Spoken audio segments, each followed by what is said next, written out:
Hey there, my name's Marley. Welcome to my booktube channel.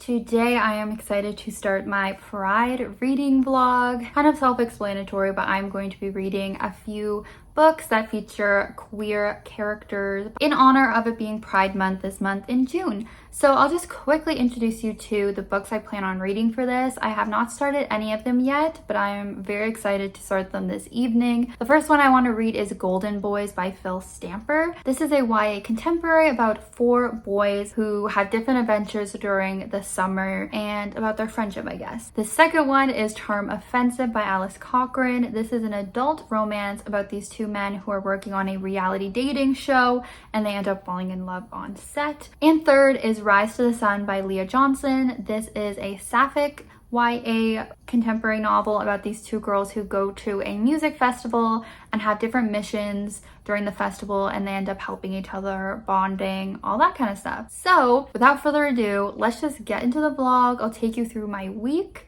I assume it will only take a week to finish these 3 books because it's going to be fun, it's going to be quick. We can see what I think of them. All right, let's go.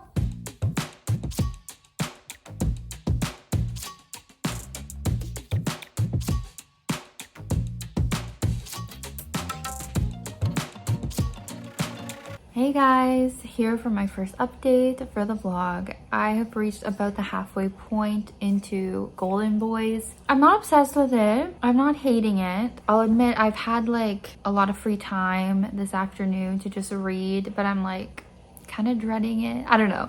Maybe I should have started with a different book because I was really excited for this month's TBR, but now I'm like, maybe I should have started with a different book. Also, fun fact, I am like in so much pain. I had my first ever pole class today and everywhere sore. That was a very intense workout. Anyways, so the concept of this book is we're following these 4 boys who are going into their senior year of high school. So we're seeing them in the summertime. These boys are all friends, they're all gay, and they all have their own, little interests, and all of them are doing their own thing this summer. So a bunch of them are going off and doing like internships and little programs. One of them's like going off to visit his family. So it was pitched as kind of like a male queer version of Sisterhood of the Traveling Pants, right? These 4 friends going off in the summer, having their own adventures, that kind of thing. So fun idea. Something I didn't expect. It's a little bit of a spoiler, but not really, because it was like, you find it out in like the first chapter. So I was expecting the 4 boys to kind of like each have their own potential love interest, right? No, it's like, so there's 4 boys. They're all gay, as they said. So it's kind of like the 2 are love interests and the other 2 are love interests, which I wasn't expecting. I thought they were just gonna all be friends. And I don't know if I love that because they're like separate the whole summer. So I'm like, these are the ships, these 2 and these 2, but like they're not together the whole summer and like the whole book. So I don't really love that. We had that little like introduction to their relationships and their dynamics at the beginning, but now they're all apart, living their own little adventure, and so we're not really getting to see like the romances in a way that I would have liked to. Like they're kind of all just missing each other because they're not together. They're still cute pairings, but it's not exactly what I wanted from this. Also at the beginning, it took probably the first quarter of the book was before the summer started, so they were all together still. It was a little bit tricky to differentiate their perspectives because the chapters are like super quick, so I start to get used to one guy and then we switch. Now that they're separate and have their own things going on, it is easier. I definitely find some of the characters relatable, particularly Gabe and Reese. So Gabe is more of like the insecure, socially anxious guy. That's why he's relatable for me. And he's like interested in saving the environment. Like that's kind of his passion, and he's in this program to help with that. Reese is relatable to me because he is very much about like to-do lists and being very organized and having spreadsheets and stuff, which is me. But he's also the artsy one, which I thought is interesting, like having those 2 qualities together, because I feel like normally artsy people would be more like carefree and stuff. But all right, so he's in France and he's doing like an art program. And then we have Sal, and he's the one that's like smooth, got it together, very confident, and he is into politics and wants to go into politics. So he's in DC doing an internship. And then we have Heath last. I do love Heath. And he is more like disadvantaged than the rest of his friends. Like, he's not doing a cool learning experience. He's just going to visit his family for the summer because his parents are going through a divorce and selling the house. So he's got a little bit more turmoil there. But they all have their own issues. Yeah, it's just a pretty like mediocre book for me. Like, I feel like it's gonna maybe be like a 3-star or something because I like it, but I also don't love it. So yeah, that's kind of the initial premise and my initial thoughts. I might just try and finish it tomorrow because I read most of it today, so maybe just finish it off tomorrow and then move on. I'm worried I'm gonna be in even more pain tomorrow because that's how it normally is with working out, right? The next day, but I'm already in so much pain today. So pray for me.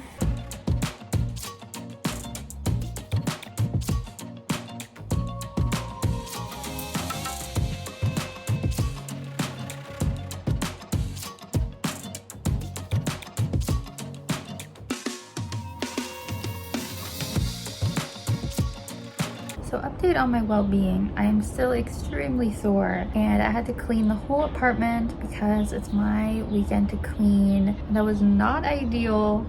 It is not fun to clean while you're in pain, but doing productive stuff is done. Now I'm going to be just reading on the balcony, probably for the rest of the afternoon. Aw, I feel so bad. She's just in there staring at me and she keeps meowing. Aw. I can practically hear her sing, "I wanna be where the people are."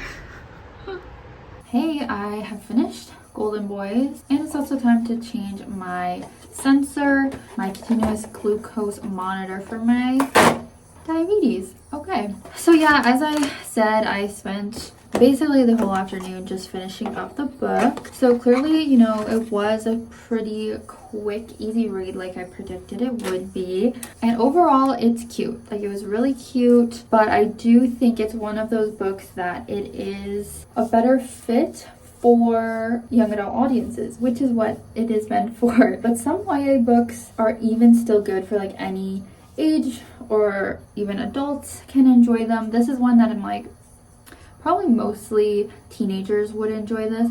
Also, look at some of this bruising I have from my pole lesson. I have bruises all over my body. Anyways, so yeah, I would definitely recommend this to, you know, any actual teens out there, any gay teens. They probably would feel seen. As I said, there's still relatable stuff for everyone, but I think I'm gonna rate it a 3 or 3.5 star rating. Because yeah, it was really cute and stuff, but just didn't love it. And I don't want to spoil, but there was one thing that I mentioned in my first update where I was annoyed by something, and it ended up getting kind of corrected a little bit, which was a pleasant surprise. Yeah, this book also has a sequel, which I think is already out, or it's coming out soon. So I think I probably will pick that up. I'm kind of intrigued to see more from the characters and what time this is going to cover. I'm guessing it'll be their senior year because that's what they were going into. But I'm not going to rush into it, right? All right, just waiting for this to dry. I think my next book I'm going to read is going to be The Charm Offensive. I think that is definitely going to be the favorite in this video, considering how popular it is and considering that it is the actual adult book in these three. Because as I said, sometimes I love YA books, but mostly when there's like some extra element to it, like it's a thriller, or if there's something really hard-hitting that it's covering. But I think because this one was a very cutesy, contemporary, I just couldn't hit that 4 or 5 star mark. All right, let's bruise up my arm a little more. All right, all good.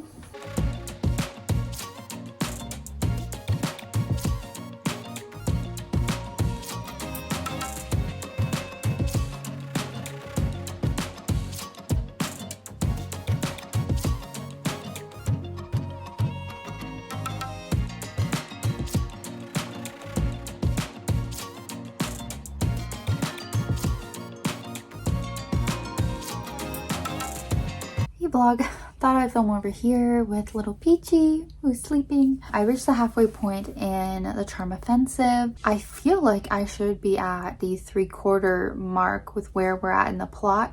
But anyways, before we get into that, if you don't know what the Charm Offensive is about, it is about a guy named Dev who works for this reality dating competition show, very much like The Bachelor. It's centered around kind of like fairy tales, and it's called Ever After. But yeah, it's essentially The Bachelor. He is very much a romantic person, and he's a producer on the show, so he kind of helps make the show what it is and works really closely with The Bachelor and then all of the female contestants. So we're following him as our one perspective, and then we're also seeing the guy who is coming on as the Bachelor this season, Charlie. He is like a tech genius that went through some like PR issues, so he's basically just coming on the show to like help his image. But he's the Bachelor, and so Dev is his handler, kind of helping him through the show. So that's the dynamic there. Charlie's character is very anxious. He has a lot of mental health issues, which is really obvious from the start. He is dealing with OCD, anxiety, panic attacks. We're really seeing that at the start, and obviously in this type of setting it is not ideal. He's not the ideal candidate for this type of role where you really have to be like comfortable on screen, comfortable interacting with all these women and kissing them, and Charlie is just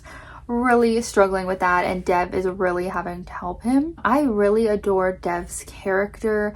I love how funny he is, and he actually is dealing with mental health issues as well, but he is more of the type to hide it. So I really like his character. Charlie, it took me a little while longer to really get into his character. I'm starting to like him a little bit more now, but he's not exactly my favorite. I also will admit, like, I've been pretty anxious myself lately, so reading about someone who's having such intense like anxiety, panic attacks, he's literally throwing up, I feel like it wasn't really an enjoyable experience for me. So if you are going to read this, I maybe would suggest being like in a good state mentally.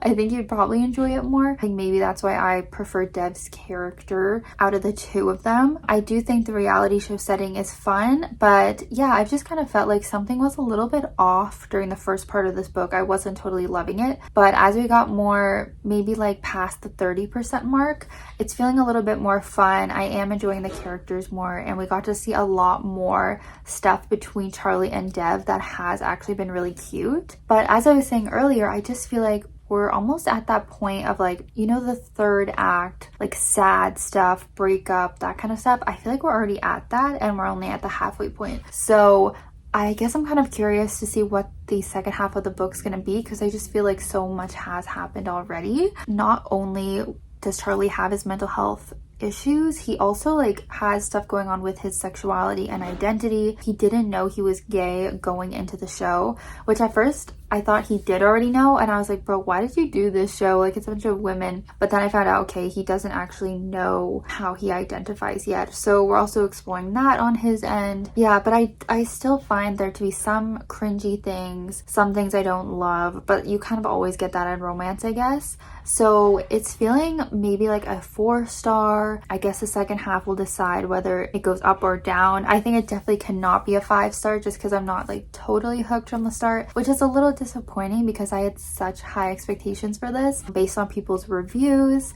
I did see some people didn't like it, but for the most part it's been overwhelmingly positive. So I think my expectations were just like a little bit too high, that it was bound to disappoint me a little bit. But I see why so many people like it. I am interested to see how things wrap up. Hey guys, almost forgot to update, but I did finish The Charm Offensive last night.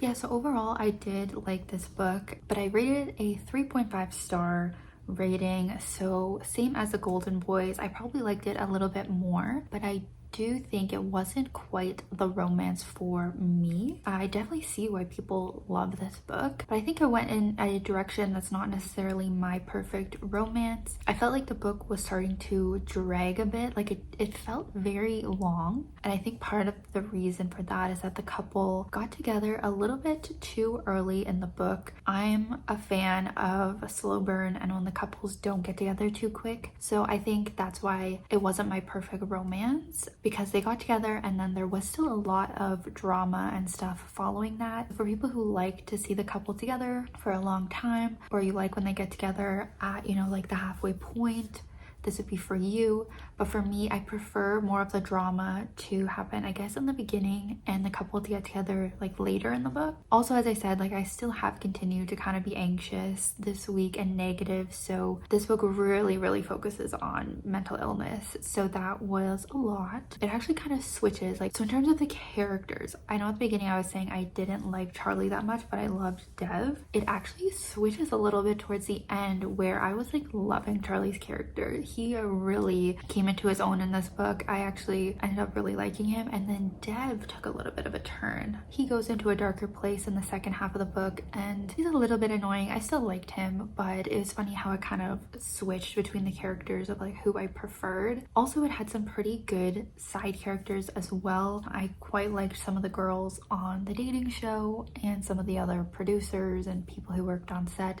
Very diverse cast of characters, if that's what you're looking for. Also good representation, not just for the mental health like I've talked about, but also for like sexuality. If you are looking for a book with a romantic rep or demi rep, definitely check this one out. But I do think it could be very cheesy, which is not something I love in my romances. And they use some like pet names like Love and Honey, and again, that's not really my thing. So there's just certain things that weren't like a match for me. I, however, was a fan of the very ending. It's a very cheesy, big dramatic thing, but I feel like I liked that because at the end of the day, it is about a reality TV show. So I liked any element that I had with that and having this big kind of epic ending relating to the TV show. I will say this as a disclaimer, I was reading last night and it was due back at the library at 9 p.m. and I was reading it at like 8:30, like trying to cram it in. So I think a little bit of my experience might have been tainted by that, of feeling like I had to just like rush through it and like read quicker than I maybe would have because I was going to go back to the library on my e-reader. So I will say that, but yeah, it just did feel like, wow, this is going on like so long. And not all of it was for me, but I do think it overall was pretty cute. I think I would like to read more from this author, especially I think she has a female romance book out, so I'm definitely interested in that and if I would like that even more. Speaking of female romances, that's going to be the book I'm heading into tonight, the final book of this vlog. Hopefully I love it. It is YA again, which I know I chose to read YA, so that's on me, but hopefully it's still pretty good. Hopefully I get less anxious as we head into the weekend soon.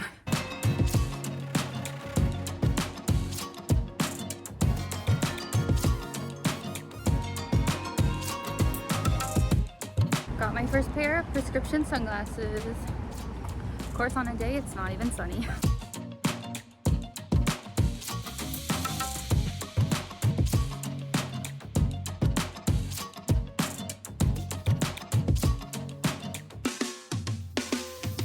Hey guys, popping in a little early for this one. I have finally been reading Rise to the Sun. It honestly was hard for me to stop watching Never Have I Ever. I love that show. I got halfway through the new season. So good.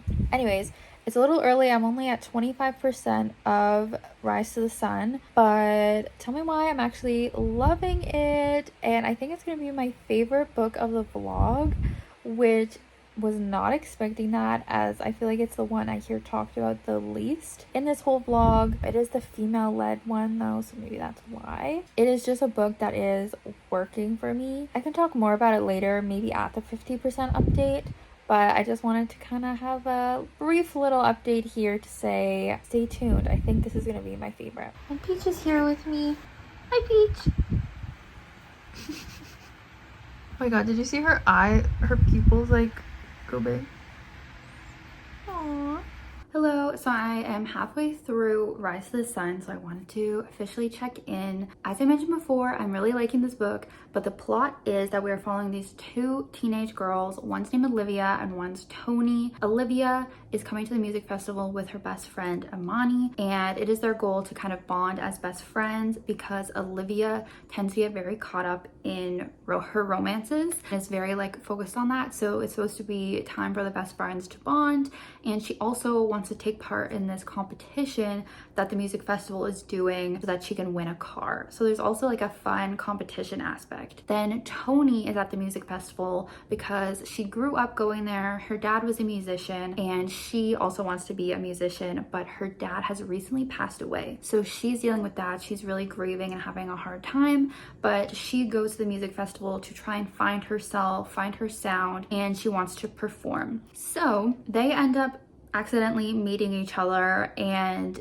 they decide to help each other out because Tony grew up going to the music festival. She knows the layout really well, so she can help with the competition that Olivia is doing, and then Olivia is going to help Tony with her performance by singing with her like a duet or like a background. The reason I like it so much is the dynamic between the two. Olivia is very outgoing, very high energy. She's the sunshine, and then Tony is definitely the grumpy. Like, she's known as the ice queen, I guess, at her school. She's just more of the grumpy type, and I love that dynamic. I think it's so cute. So I was really excited when I saw that. And then also the competition thing that I mentioned, I think that's a really fun twist to it. So that's why I'm liking it so much. I feel like I'm maybe not liking it as much as I was in the last time I checked in, but it still is really cute. There's definitely conflict coming up now. The girls are starting to have some attraction to each other, but Olivia's best friend Amani is getting upset because it was supposed to be a friendship weekend. Tony is getting triggered thinking about her dad. There's definitely some like sad emotional stuff going on, but there's a lot of fun stuff too, them dancing. Tony also came with her best friend, so there's kind of a side romance between the two best friends too. Yeah, it's going well. I am going away now for the next day, so I probably won't read, but I still think I can probably finish the book in the next couple of days.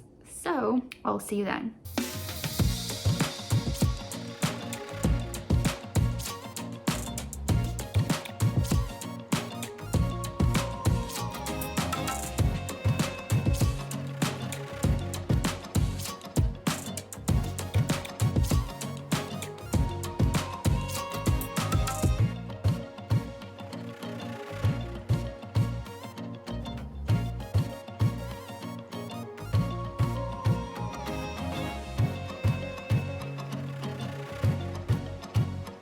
I won 50 bucks.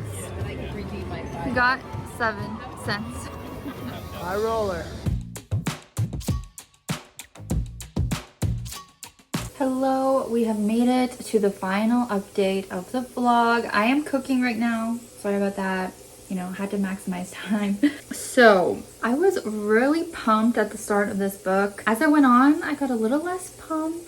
Okay, I finished it about an hour ago probably. Yeah, I started to not enjoy it as much, as I said, as I just kept reading. While I really liked the initial dynamics between the couple and got really excited about the grumpy sunshine, it just became very insta-love. Like, once they got feelings for each other, it was almost like immediate. They were making out at the halfway point. And I hate that when they're making out the halfway point. I think I already mentioned it earlier. I like a slow burn. So that was a little bit of a letdown for me. And then we took some other different turns. The kind of scavenger hunt competition kind of just got pushed to the wayside. Some darker, more emotional stuff started happening. Leah Johnson tried to take on kind of commentary on gun violence and stuff. There was also some other commentary going on that I feel like it was almost like too much that she was trying to fit into this relatively short book.